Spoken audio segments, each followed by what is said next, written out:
Good afternoon. This is Q&A with Dima, and this is Transformation, the Art of Reinvention in the Times of the Pandemic program. Today, I have a very, very special guest, my old friend, Martin Engstroem, who is, of course, fabulous founder and executive director of the Verbier Festival, which you all know.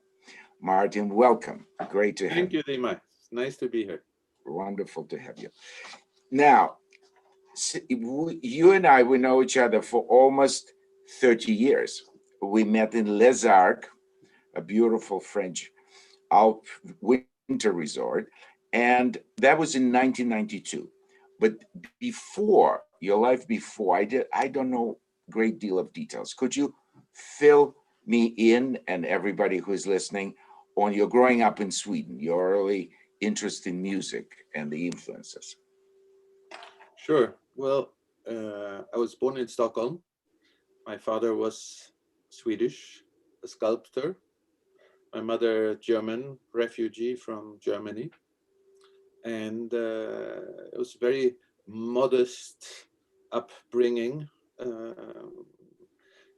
What was nice is that my parents had lots of friends in music, and there were always some musicians visiting my father's atelier.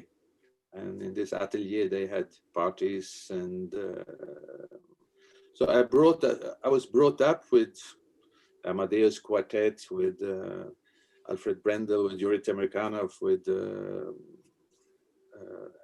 lots of people coming, Dietrich Fischer-Dieskau, who I know since very, very young age. And I also had a very beautiful sister who was 6 years older than me, and which most artists apparently fell in love with. And not that things happened, it was just she was very attractive, and like that I sort of got to know even more artists, and it was just a very creative and I would say modest upbringing. Classical music was everywhere. I went a lot to concerts from very early age. I played the piano, but luckily enough, I stopped in time not to have a professional career. No, it was a very, very safe and good upbringing. And I think my senses of entrepreneurship started at that time because my parents didn't have any money. So if I wanted to earn something, I had to put it together myself. And so I think the first time I arranged a concert, I was 14 or 15 years old in my school, which had a stage. And I asked if I could have the stage and the piano myself. And I had a friend who played the piano, so I asked him if he could come and play. And I said, I gave you 80% and I take 20%. And even back then. So that was a good beginning, and yeah, has continued. It's continued ever since. But you had a very good list of contacts, which of course much later on, I was every time surprised when Dmitry Bashkirov, who just passed away in the last week or so, and you would say, oh, I know him since the age of 14 or 15, and Temirkanov and Marta. You met so many future stars and friends that you brought later on, of course, to Verbier, and that's a wonderful. What was interesting at that time was it was very difficult for Russians to perform outside Russia. In fact, the only really countries they could go relatively easy to was Finland and Sweden, and a little bit Italy because it was communist at the time, but Right. Definitely Finland and Sweden. And the agency who worked with these Russian artists, they were placed in Gothenburg. I was living in Stockholm, and he gave me some pocket money to not to take care, but to fetch them at the hotel and take them to the concert hall, sometimes at the airport, etc. And many of these Russians, some of these Russians, especially Yuri Temirkanov and Bashkirov, they had such a terrible stomachs. They were so nervous, and it was just, they could not go to restaurants to eat normal food. So they came home to us to eat bouillon. My mother prepared rice bouillon, potatoes bouillon, and so there were days or weeks where Temirkanov came every night, or Bashkirov, who was performing and teaching there, came every night. And so with the years, it's this Russian relationship grew, and many of these Russian artists who visited Sweden, I became very close to. Of course, of course. The agency you referred to, of course, was Henry Clothing, wasn't it? Yes. In Gothenburg. Yes, I knew. Yeah. I knew them. And of course, what your mom was doing is what in New York is called the Jewish penicillin, chicken soup. Yeah, bouillon. Absolutely. She was giving them the life-sustaining bouillon, chicken soup. Absolutely. Absolutely. One never forgets that, because the Russians are, I'm sure you've experienced it many times now visiting Russia. They love also hosting people and, having meals in there, but they remember a special, the heart-to-heart family atmosphere. I think they appreciate that very, very much, which is something. Also in Sweden, they didn't have too many friends. It was not, like New York or London. It was sort of in the periphery, and so that's how it came. And many of these relationships, Marta Agerich, for instance, I really know her since I was 15, 16 years, and we have kept contact ever since. And it's amazing to actually be able to know somebody since such a long time. That's remarkable. That's a golden fund that you have. That now your first job, of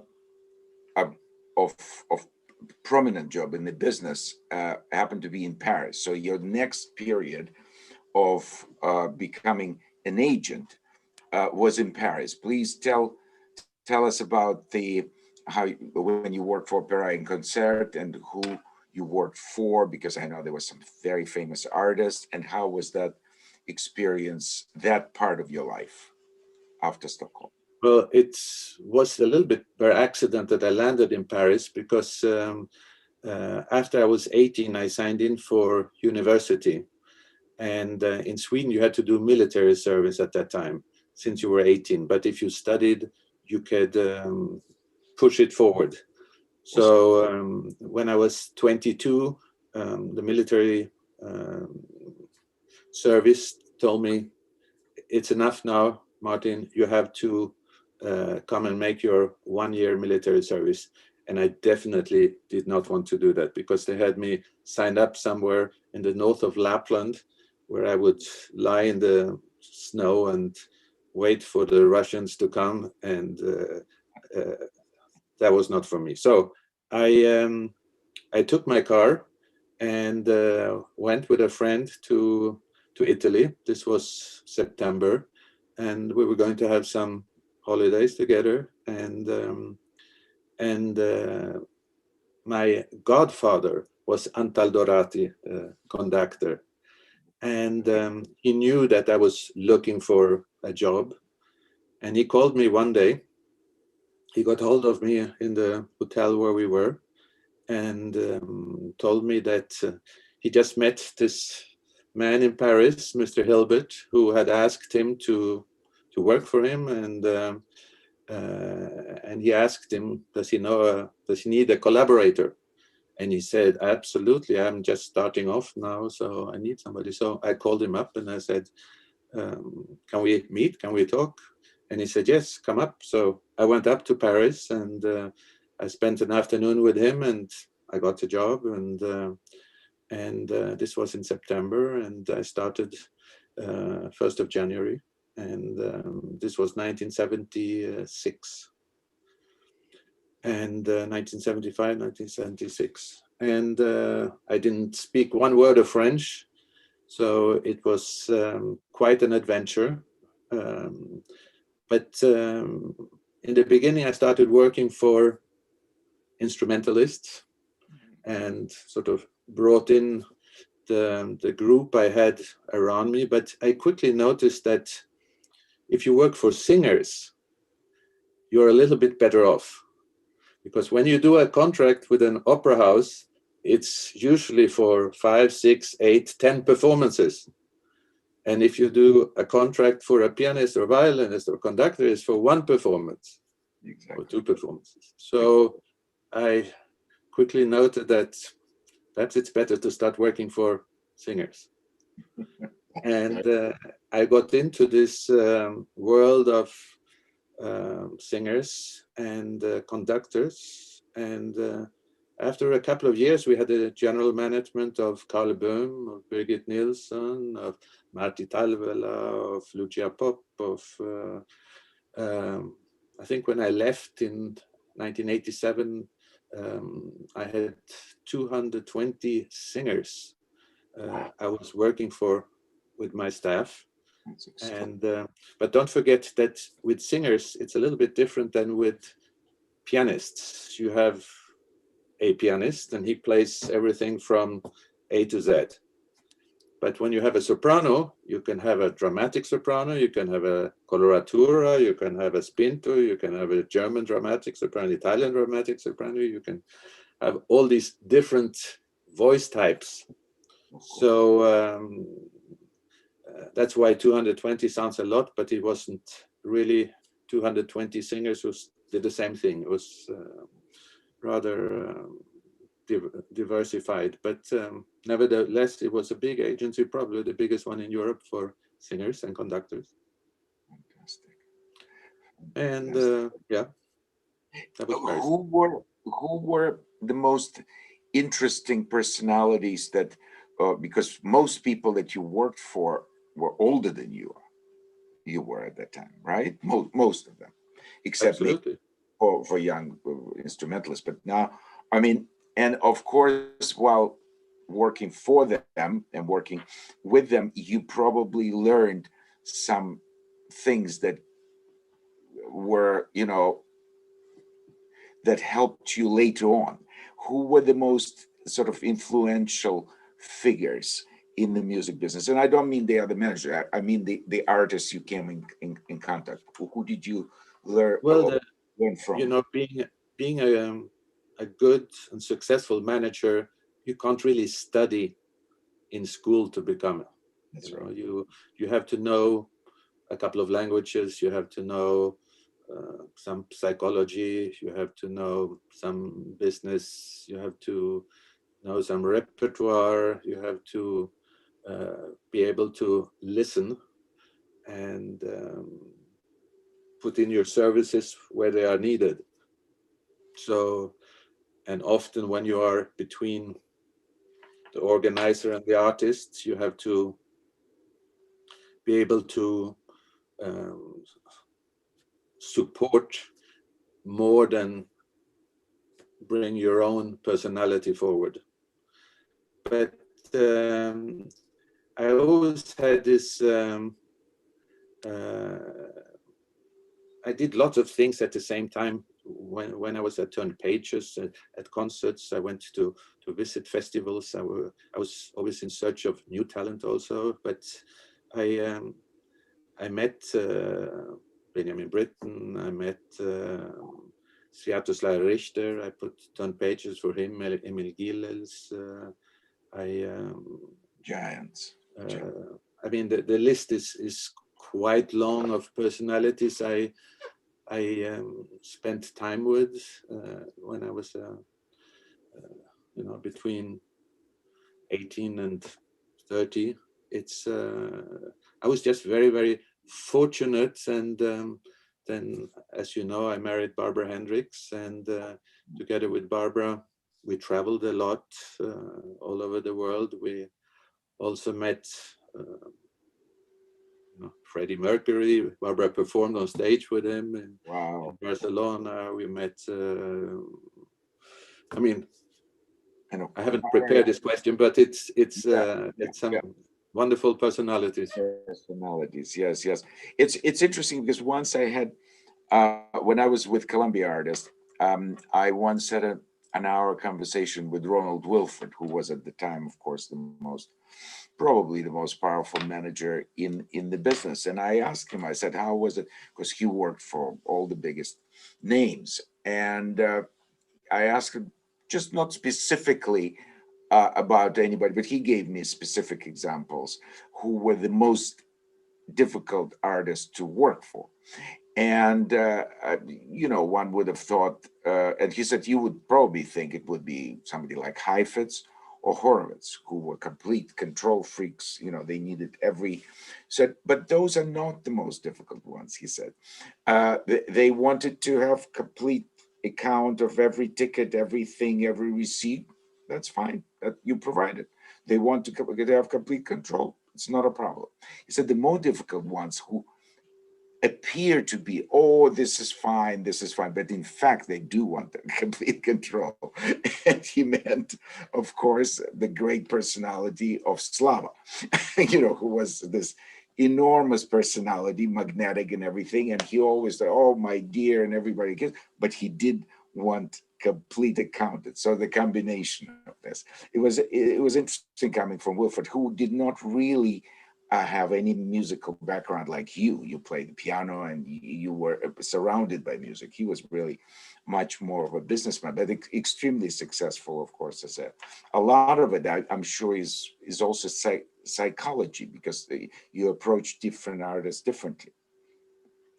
Well, when you work with artists, you know that they are basically big egocentrics, because you need a big ego to go up on stage and to perform. So once you know that, you know also how to adapt yourself in trying to get where you want them to be. So, some engagements you want them to do because they're very well paid and you would get a good commission. And other engagements are not at all very well paid, but you believe that in taking on that engagement, their career will move further in a certain way, and which you cannot always share with them why you think so. So it's a very fine path to go with artists and to make them feel special, and at the same time provide them what they need. Absolutely. And then later on, of course, becoming an incredibly successful festival director, there's one question that somebody asked you is directly sort of relates to that. What is your main criteria in making the festival program every year? Does the repertoire comes before the performer, or is it the other way around? Ideas come from the performer. This is no. I think that the festival is sort of a fruit of my work as an agent. So having worked with artists such a long time, I wanted to create a platform where I took each artist and placed them where I believed they would shine the most, often in combination with other artists. Sort of the artist in itself on stage alone did not interest me as much as chamber music or introducing talents to each other, even introducing Martha Argerich to James Levine, or kissing to James Levine, or Nowadays, you think it's natural they know each other, but at that time, there wasn't really a platform in the world like Verbier, where you could meet new people. And you, Dima, you met lots of colleagues in Verbier, and you performed lots of new colleagues you hadn't worked with before, and so this platform where I was sort of the captain and decided who would go up on stage and with whom and what repertoire, it still gets me up in the morning. That's and that part, together with identifying the new generation of musicians and accompanying them and helping them shine to a career, and that's always been also my, I would say, hobby. It's I've always been fascinated in the word talent. You know, where does the talent come from, and how do you develop it, and what do you need to develop it, and where is your place in the world of classical music, and how would you blossom the best, and that still gets me going. That's fantastic, because I think Verbier is quite unique among such successful, the household names of the festival. They made in a very different manner. I mean, there are some elements now beginning to come in, even to festivals like Lucerne, that orchestra that they created, but that started actually after you built your orchestra. And it's not just the orchestra, it's the actual interaction, as you said, forming new partnerships, new creative alliances, if you like, but also just as important for the young people, for the students of the academy, for the members of the youth orchestra, of the young orchestra, is to be able to see up close, or sometimes perform with the masters. And that's the part that's very often missing in our business, because you have all this traveling, or until pandemia anyway, we had all this traveling circus of people, myself included, and we would see each other at the airports, or sometimes in the same town, but everybody's going sort of through your own orbit. Conductors just never meet, because if you conduct in 1 week, then somebody else is gone, the music director and so forth. Here you have 2 weeks, and people stay sometimes for 2 weeks, sometimes for a week, but you hear a lot of people, and you perform with a lot of I think this whole thing, the ability of and the need, I think, of the artists started, interestingly enough, and was run by a lot of artists, sort of from late 70s and into the 80s. I'm sure in Finland there were many festivals. First was Kuhmo, and then there was also Korskon, which I was involved for 10 years. And we all wanted to be seeing each other, and having a place where you can sort of see yourself changing as well. We don't have a musical mirror otherwise. You don't really see, if you don't come back to the same stage or to the same setting as an artist, you don't really have a chance to see where you're going. But if you come back to Verbier, to the same place year after year, or a couple of years later, or whatever, and with new artists, I think it's a unique situation. What you've done also really amazes me, especially now. What you've done with the academy is quite remarkable. It's quite remarkable that Verbier Academy managed to raise 1 million Swiss francs to help the alumni of the academy in the pandemic year. How did you manage that? That's a phenomenal help at the time of need. Well, it started, of course, in March 2020, when we had to cancel the Verbier Festival for the summer. We were, in fact, the first classical music summer festival which canceled. And I was very attacked by my colleagues, especially here in Switzerland. How can you do this? Because if you cancel, we might have to cancel too. And I said, well, I think you have to cancel too. And they said, no, we're not canceling. But anyway, it was forced upon us. Yeah. And after only a couple of weeks, I of course, talking with friends and talking with musicians in general, and nowadays you can follow conversations on Facebook, on Twitter. You see what they're saying, and you hear about all these performances being cancelled one after another, and so it quickly became apparent that many of these musicians, and especially those who were, what would I say, from 22 to 30, meaning that they have left home, they have gone to study somewhere, they have perhaps bought an instrument which they have to pay off every month, perhaps they have their own apartment somewhere, so they had a lot of fixed costs. And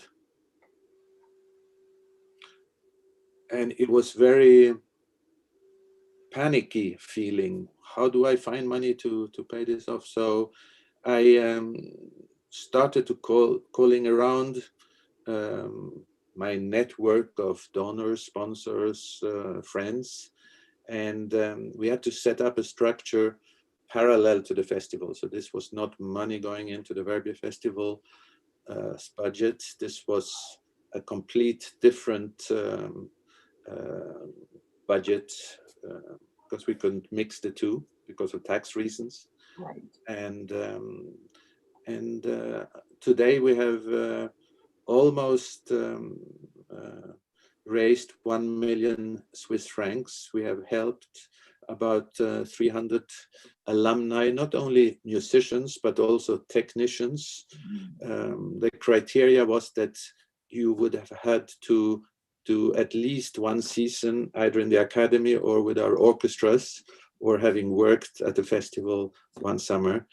And we distribute between 1,000 and 5,000 Swiss francs, and you had to request it, and you had some people requested 1,000, and they were living perhaps in South America, and 1,000 Swiss francs in South America is quite a lot of money. 1,000 Swiss francs in Switzerland is not so much. So it was, I don't think we rejected anybody asking. We, since they all had been in Verbier, we knew them more or less personally, and so it's something which I'm very proud of, and I feel that I always saw the Verbier Festival as a family of artists, family of public, family of musicians, young musicians, older musicians, and when you have a family, you have to take care of each other. And so I felt we did that, and we're still having it open. We haven't closed it as long as the pandemic will go on. I will look for money.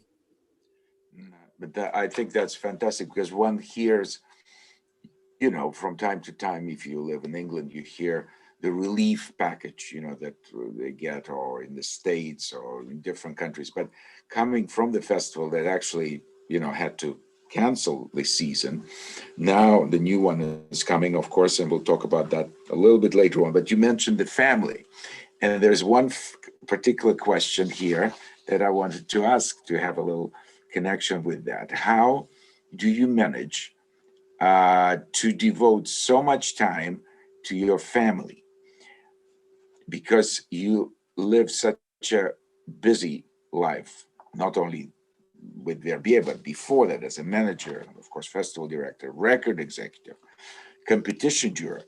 What's your secret? Do you sleep less than the rest of us? I remember in 1999, when the festival was 6 years old, I had divorced, and it was emotionally a tough period. But 1999 was the year when the bank UBS came to me and wanted me to create a festival orchestra for UBS, which we did later in 2000. It was the first year when it started perform, and it's still performing. It's the Verbier Festival Orchestra. It was called the UBS Verbier Festival Orchestra at that time. But they gave me a relatively big budget, and I had to put together the summer season, and also every year in October, November, a 1 month tour. So the bank would come to me and give me a list of 12 to 13, 14 cities in the world, and that's where they wanted concerts. And I had to rent a hall and fill it with public, and the bank wanted so and so many 100 tickets, and etc. It was quite a lot of management. I had to employ 5 new or 6 new collaborators. And then in the midst of all that, Deutsche Grammophon offered me the job of artistic director, which I started in October 1999. So on the paper, I had 3 full-time jobs. And but I remember with Deutsche Grammophon, when somebody asked me, how will you do it? Well, Deutsche Grammophon sent me a contract where it said 100% position. But the question was 100% of what? So, and that's of course not written in the contract. So it was a busy year. I always said at that time I worked 3 days a week in Hamburg for Deutsche Grammophon, 3 days a week in Vevey for the Verbier Festival, and 3 days a week I was traveling. Incredible. But maybe actually it came at the time when so you couldn't be emotionally too much. You didn't have the time to get down emotionally. Sometimes, you bury yourself in work when emotionally it's being very difficult. And I think that's what always performing artists do, or creative artists. Whenever they have a big trauma, they bury themselves at work. So it's somebody definitely looking out for you at that time, definitely, because of all times, why then? There must be a good reason. And of course, as it resulted early on, I think those tours, that's what contributed very much and separated Verbier Festival from all the other big and well-established festivals like Bayreuth, like Salzburg, like Edinburgh, Lucerne, because during the year, once the festival was done, it was done. There were some records maybe made, maybe you buy records, who buys records these days, and this and that, there's too much. But there was one festival which name rang all the time. You came with Verbier Festival because you were traveling with the orchestra, and the name of Verbier Festival was in everybody's ear throughout the year. I think that's what made, in a much smaller way, but I remember just when I got to the States in the 70s, late 70s, there were Marlboro festival tours, of course, chamber music and everything. But it's also made a difference because Marlboro Festival was still going on and you heard wonderful chamber music and everything. But on this level, the orchestra was first class, but you had nothing but superstars conducting it and nothing but superstars as soloists. And it was a fantastic period. We visited 33 countries, I think I counted, 82 different cities within the 8 years of touring. And we toured with James Levine. It was Jimmy's first and last concert in Russia, for instance, in Moscow. We did a concert. And we toured with Slava Rostropovich, we toured with Herbert Blomstedt, we toured with Charles Dutoit, of course, he was the music director later. And so we really got around, and UBS had all these advertisements for us. UBS counted that they spent 100 million Swiss francs on the orchestra alone over the 9 years that it existed. So it was a fantastic time, and of course those times will probably not come back, but we enjoyed it as long as it lasted. Yeah, as long as it lasted.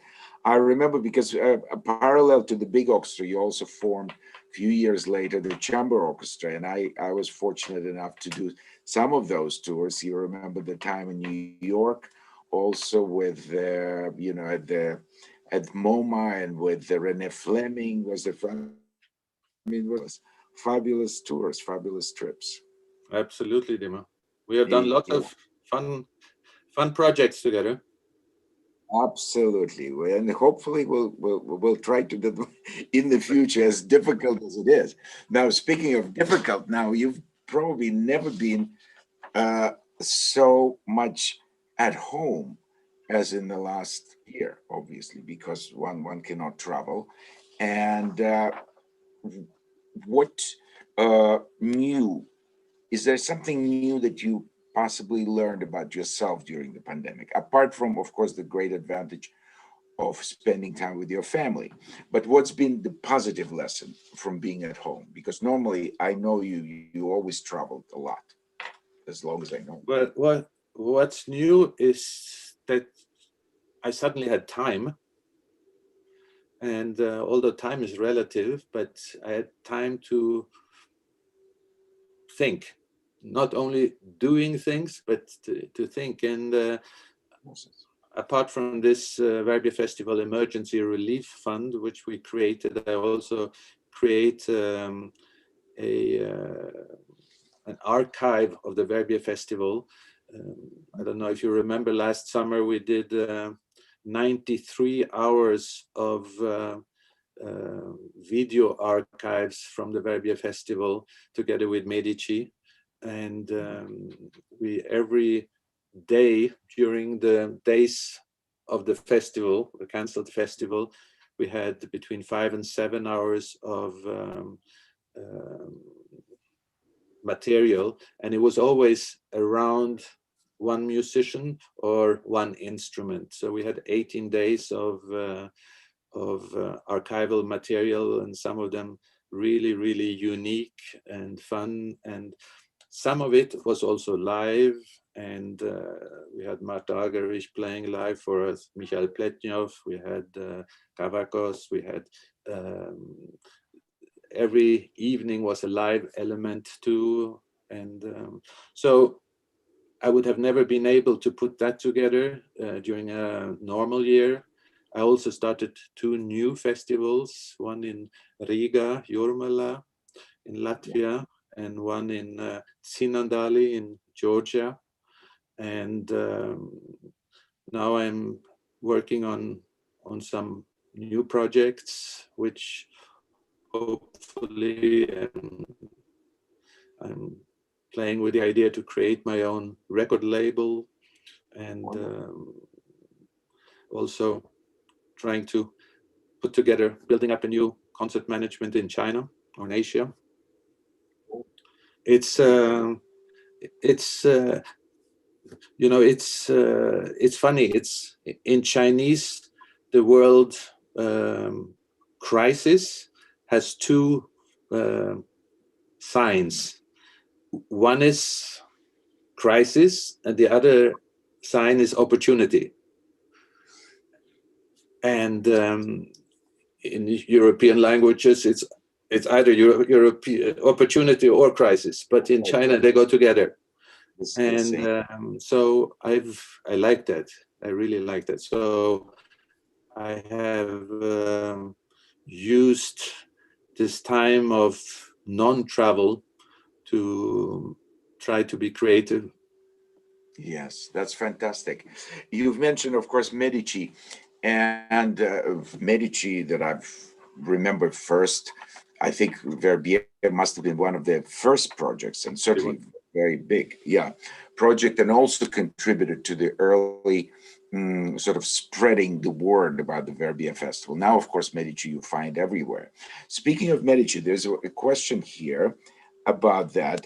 And do you think that such companies like Medici TV, which is closely, I said, closely associated with the Verbier Festival, might be contributing inadvertently to creating a public that is unwilling to go to a live concert or opera, but prefer to stay at home?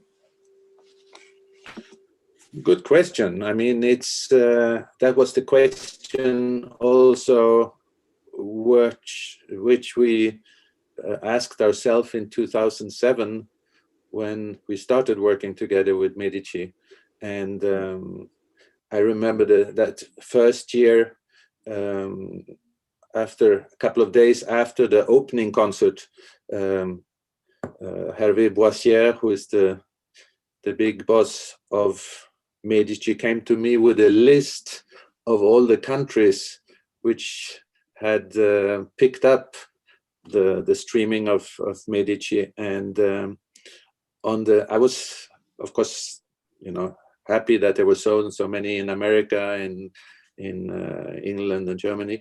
But at the end, there were 3 visitors from Zambia, and there were 5 visitors from Tanganyika, and etc. So that really gave me a kick to see how what a truly global language classical music is.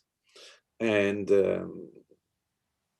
every year now we have about 1.5 million viewers, and happily enough we also had 1.5 million viewers last summer, where it was mostly archival material. I don't think we are selling more tickets because of Medici, and I don't think we are selling less tickets because of Medici. I think it enhances the profile of the Verbier Festival. It enhances also the interest for the artists to perform at the festival. And in average, we count that we have about 28,000 people watching every concert. So if you imagine that from the church, which has 500 seats, you have suddenly 28,000 people out there looking at you and following your concert. It puts things in perspective. So I think it's a phenomenal tool for us, and it has been an amazing trip together with Medici. I mean, we were absolutely the first client of Medici when they started, and I think we have grown very well together and also individually. Yeah, no, I couldn't agree more with you in terms of once you show a concert, once the concert is shown, and especially now also we've been, stuck at home most of the time for a year. I mean, you have to learn new ways of communicating, new ways of making music, distant recordings, being together, listening to things, also producing some things on there. There's no question that the audience out there, what you've developed is nothing short of phenomenal. And when I was, for instance, at certain, we were together at Tchaikovsky competition, and they said, well, how do you think now the competitions change? I said, it's changed very much since Medici started to broadcast the competition, because it's not only the winners that get the benefit. And these days, there's so many winners. There's a winner of competition in every corner, but not all of them play concerts. And but sometimes, as we know from the previous competition, not the last one, but the one before, the biggest boost in the career were not the winners, but the 4th prize winners. It was Luca de Barg and as the Korean violinist Clara Jumi Khan. they were the favorites of the audience. So the jury decided one thing, but the audience decided. And of course, for this, you have a chance. And when somebody said, "Oh, should we really go?" So competitions are so very often unfair and difficult. I said, yes, even if you play in one round or in two rounds, you're seen by enormous audience, and because of this. But of course, the other side of the question, and what I wanted to know, just your feeling, sort of that effect multiplied by sitting at home for a year, and it's not over yet. We're still in the middle of it. It's not like we're sitting now looking back, everything's hunky-dory. Nothing's hunky-dory yet. I mean, we have a vaccine, which is great. That's a hope that one day we will conquer it, but we're not there yet. So because the public is so used to now listening to music, watching the opera productions or the concerts in the comfort of their home, will not that slow down, and make them less willing actually getting to the place with an added pressure? They might get affected by the virus because it's not safe. That produces more challenges, don't you think? It probably does, and a great part of our public is my age, and many people probably don't feel that comfortable in going out immediately. It'll probably take some time to catch up. It'll be interesting to see whether the younger generation picks up, whether they start going to concerts. Personally, I feel the need of hearing applause. I'm fed up with these concerts to add in a climax and then nothing at the end. Quiet. And then you hear perhaps 5 people sitting in the hall applauding, and I in desperate need for real performances, real emotions, real concerts is not only a listening to a piece of music. Concerts are also a social event. You go there, you sit, you experience an interpretation, a concert together. You love it, you hate it, you participate in it. It's something extremely emotional. And when you sit at home with a pizza in front of you, eating and watching at the same time, it's definitely not the same thing. So I think most of us will probably throw ourselves on concerts, or those who can, as soon as possible. And my 3 festivals, which I'm having now, they are all selling tickets. They're all going ahead. I don't think we will ever be in the same situation as last year, where we will cancel en masse, where everything has to cancel. So it will probably be a tough summer, 21, and it might even be a tough summer 22. There are interpretations of all these variants coming back, but we have to stay vigilant, and I think from this summer we will have the artists on the stage, and that will continue. Then the question is how many people will sit and listen to the concert. That will be the big variant. So at the moment, for instance, if I talk about Verbier, we have a hall with 1,700 seats. Today, I know we can sell 1,000 seats, and that's what we're doing. They might come to me in June and say, I can sell 1,500 seats, or they will say, you can sell 500 seats. So flexibility is the key word here. And but I don't think it will affect the actual performances itself. It will mainly affect how many people can sit in the hall. Yeah, because I think for the performers, uh, even 10 people is still live bodies, live energy exchange, because the concert, concert is always has to consist of three elements: of the piece of music written by, hopefully, a great piece of music, a performer, and the audience.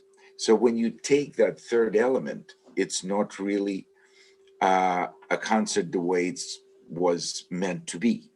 In the past, 19th century or even earlier 20th century, there was no recordings of any kind. I mean, everything was live, and everything was, you had to bring in and play and get a response, and that's it. And that was the moment. We all live for that magical moment, and that's why artists get nervous, because they're hoping that at that moment when they go on stage, whether it's 4 in the afternoon, 11 in the morning, or 8 at night, or sometimes 11 at night, something special will happen, and the so-called inspiration will visit us. It has to be at that particular moment, no matter how much you practice or how many rehearsals you had. It has to happen. And that divine spark, when it visits us, we're the happiest people in the world. I love to share it with whoever is there. If it's 10 people, doesn't matter. If it's 20, 2,000, numbers really for us, I don't think matters at the end. Just as long as there's this exchange of that joy and energy and some kind of, exchange of emotions. And that's what, of course, is very, very difficult. We've been locked in. Now, there was another question uh, about, we touched a little bit. We talked about a competition, but you have been as a juror in a lot of competitions, even the president of the jury.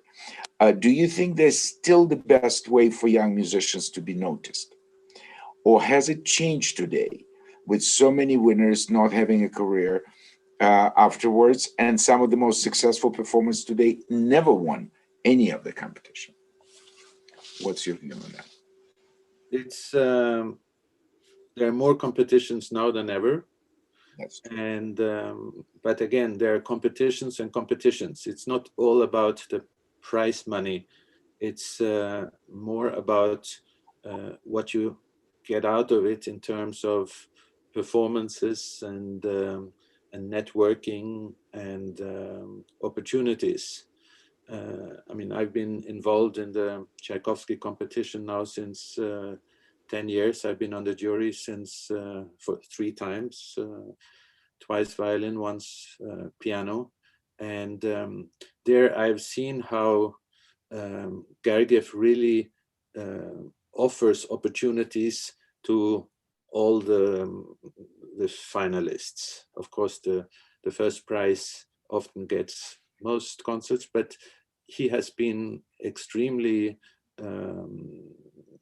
careful also to bring forward other finalists. So I think the Tchaikovsky competition in that sense is pretty unique.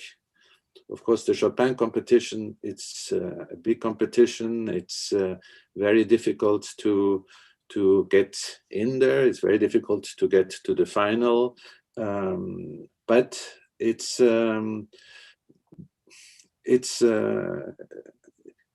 doesn't give you the same opportunities to perform as the Tchaikovsky competition.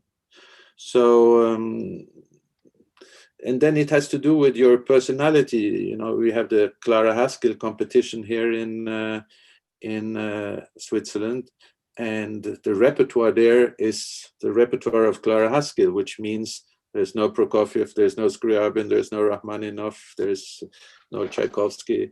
It's basically, Mozart to Schumann, Brahms, and so it's for another personality of performer. I'm also every second year jury member on Matsuyev's competition in Astana in Kazakhstan, where he has 3 different age groups: 6 to 10, 10 to 14, and 15 to 18.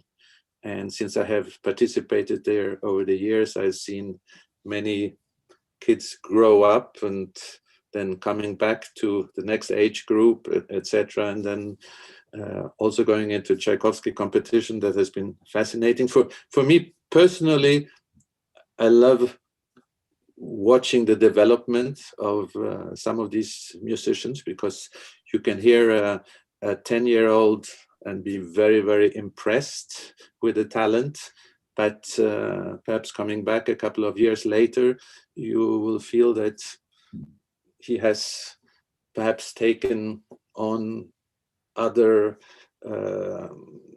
sides which were not as echt as being a 10-year-old. When you're 10-year-old, you just pour your soul out. When you are a little bit older, you perhaps listen more to your professor, and if you don't have a wonderful professor, it might not develop. So, but competitions in general are a mean. Some artists do it to make money. Some artists, musicians do it to learn repertoire, because you have to put lots of repertoire together, which some of it you might not have. So I think doing a competition is always good. And it also helps you with your nerves. Your first competition, you probably will not be very successful in. And the third and the fourth, you probably have taken on some, some muscles and some, you've gotten a little bit stronger. And then probably you should always try the Tchaikovsky competition before you get too old. Yeah, that's true.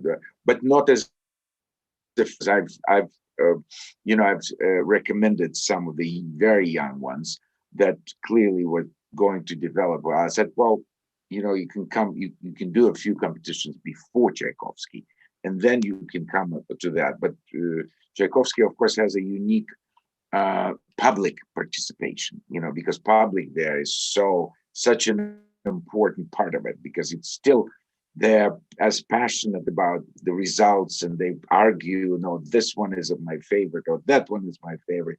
They're very generous with their applause. I wonder how that's going to be now with all the crowds being, forbidden. But anyway, they feel the warmth, and I think that's a very inspiring. But I think also now with the success of a festival like Verbier, sometimes if a young person gets one to spend a week or sometimes longer with a great professor in Verbier, also to be heard by some of the big people in the business, great artists who could recommend, and managers, lots of managers come to Verbier. So it's become sort of, in a way, a festival like yours become an alternative to competitions. Because if you come and you do really well among the students, which is very competitive, just to get there, to get accepted is already a challenge. But I think it could also, and I don't need to name, all the names, who only came to Verbier and then they made their names from there, and then acquired managers. They never won any competitions. So it's possible that there is an alternative route. But I agree with you that it's a great test, of course, of character, and requires you to. There's a question here I wanted to read you. I saw, which is on YouTube. I saw that the Swiss Hochrhein Festival, I don't know which one is that, continued providing the concert streams over YouTube together with a bank account where to donate. Could you think of something similar? I don't know whether it's I've never come across that, but obviously, I think every way to help musicians survive is welcome. It's there's a whole profession which is at stake here, and I would not like to be an orchestra musician in America today, for instance. Uh, if you're an orchestra musician in Europe, you have a certain safety net, social safety net, which you don't have in America. So, it's of course you can do you can open up a bank account, and why not? It's I would be curious to hear how much they raised and if it really helped. But it's a nice idea. it's a nice idea. Also, even before the pandemic, I think there's some, and I'm sure you're aware of it, some a Kickstarter program. When you become basically you run your own sort of fundraiser on internet, Facebook or this and that, and people contribute, and you accumulate just to, as the name suggests, to kickstart a project. To kickstart could be something, an invention, could be something else. Sometimes they grow and become something quite significant. Sometimes it turns out to be nothing. But it's like taking a chance on a new company, new idea, new this. Yeah. New I that. have So I have participated myself personally at exactly, many of those projects, so I like it. exactly. And I'm often contacted by my friends about their kids doing the Kickstarter. And that always contributes to that, because whatever, they have to be encouraged. Now, who of course I mean, she ran a London Marathon, which is a Herculean task beyond any kind of 42 kilometers, imagine. But the reason she did it, it was a fundraiser. I mean, she was raising for a certain charity and this and that, and her husband done 6 or 7 marathon, not only London. I think it's fantastic. Yeah, I mean, agree. we did, when we were growing up, we just didn't know that concept. I never heard of it But don't when I forget, was. Dima, that the nowadays making a career in music is very different than when you grew up. That's for So sure. it's the kind of profile you need to have nowadays is not necessarily the same one as when you were in that That's age. for sure. That's for sure. And for them, of course, that's been the most difficult. I mean, that's wonderful that you've been able to help them financially. But what would be your words of encouragement um, at the end of our discussion? Because I shouldn't torture you anymore, because you've got your family. It's a Sunday. I know all of the wonderful things you could be doing outdoors now. The days are longer. Um, just what would be your suggestions? Because in the previous talks, I always asked various things and various people, some of them managers, some mostly performers. Is it necessary to have plan A, plan B, a diversified career, what you just mentioned, sort of plan, somebody who's now doing during the pandemic something very different, or based on your musical knowledge, something similar, something on the internet? What would be your, now that you've had a year to think about all these things, and what would be your words of encouragement and some of the ideas specifically for that young generation, just as you mentioned, from 20 to 30 to 35? Well, it's not easy to find your place in the world of careers when there's a pandemic, because the streaming part is one part, but everybody and nobody's streaming, so it's you can't really show your strengths within this period. I think my advice would be to firstly keep working.